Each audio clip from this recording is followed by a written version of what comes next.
Hey guys, this is 7.2, Patterns of the Solar System. Okay, now these patterns are very specific. We'll be talking about them in several chapters. We use these patterns to come up with theories on how our solar system and other solar systems were formed. Okay, so you're going to need to know these patterns. Okay, so how do we know the solar system was formed? Like what are we gonna do?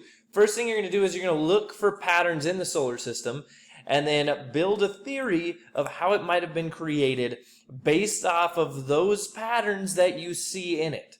Okay, one thing that you're going to want to see on this, and I was talking about it in the other subchapter, is look at how close all the first planets are, the terrestrial planets. All the rocky ones are very close, and look at the other ones, they're all very far, spaced very far apart from each other. Okay, so let's work our way into them.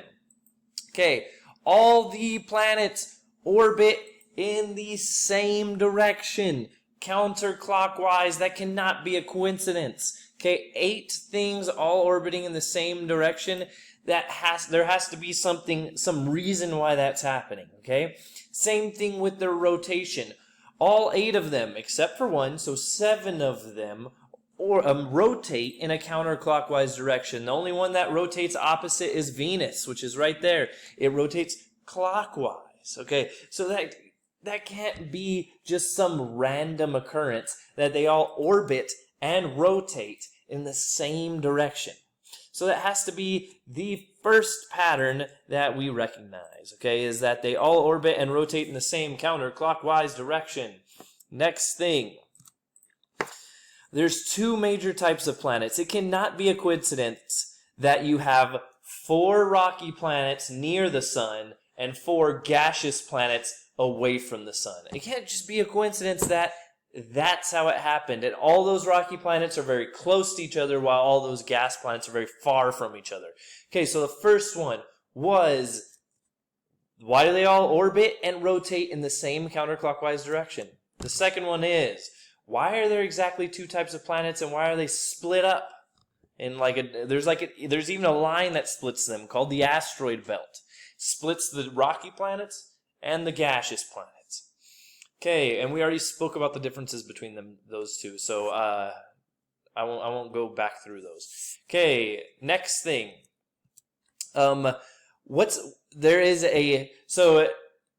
We are surrounded by tons and tons of smaller rocks that orbit around the sun. Okay, you have the comet, you have the asteroid belt, which is the one that's in between Mars and Jupiter. Okay, that's the asteroid belt. That's the one that you guys have learned about in the past. Then right outside of Neptune, where Pluto and Eris are, is the Kuiper belt, and that's where the comets are. Okay, and then all around in a spherical orbit is the Oort cloud. Okay, and that one's filled with asteroids, comets as well, okay? Now, what are the difference between those 2, the comets and the asteroids? Remember, comets are icy, rocky things, and asteroids are just rocky things, okay? So the reason why asteroids aren't icy as well is because they're closer to the sun. So the ice has already been melted off if it did have ice, okay? So, you guys need to know that those 3 so far. So the first one was, why do they all rotate and orbit in the same direction? Why are there terrestrial and Jovian planets? Why are there all these asteroids and comets floating around everywhere? Okay, notable exceptions to these rules that we just spoke about. Uranus is tilted on its side.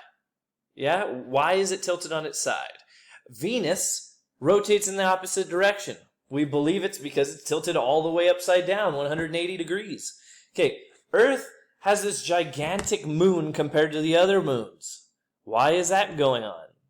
Triton, remember I told you Triton orbits opposite from what all the other large moons orbit. So all other large moons orbit counterclockwise just like the planets.